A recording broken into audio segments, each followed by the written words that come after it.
आदरणीय स्वर्गीय बाबा आमटे आणि साधनसिंह आमटे यांनी महारोग्यांची सेवा करण्याकरता विशेष रूपाने महारोगी सेवा समितीची स्थापना केली.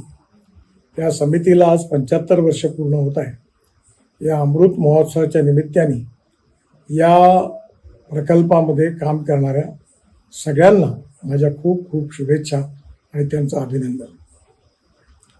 बाबांनी आपल्या आयुष्यामध्ये आपलं संपूर्ण जीवन, एक व्रतस्थ जीवन संपूर्णपणे महारोगी लोकांच्या सेवेकरता समर्पित केलं होतं.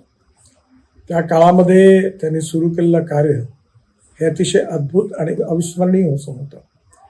त्या काळामध्ये कोणी महारोग्यांच्या बाबतीत समाजातली जी भावना होती ती लक्षात घेता कोणी त्यांना जवळ करायला तयार नव्हतं.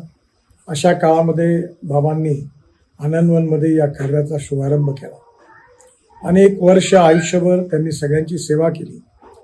एवढंच नाही तर देशाच्या एकतेकरता, अखंडतेकरता भारत जोडो सारखा अभियान त्यांनी त्या काळात चालवलं. बाबांचं संपूर्ण जीवन आजही आपल्याला सामाजिकदृष्ट्या एक प्रेरणेचा स्तोत्र आहे. त्यांच्या जीवनामध्ये सामाजिक दायित्व, सामाजिक संवेदनशीलता आणि समाजातल्या तळागाळातल्या शोषित माणसाच्या बद्दल असलेला समर्पित भाव हे त्यांच्या व्यक्तिमत्वाचं लक्षण होतं. बाबांबरोबर साधनाताईंनी पण त्यांना खूप सहकार्य केलं आणि विशेषतः ही गोष्ट अतिशय आनंदाची आणि अभिमानाची आहे.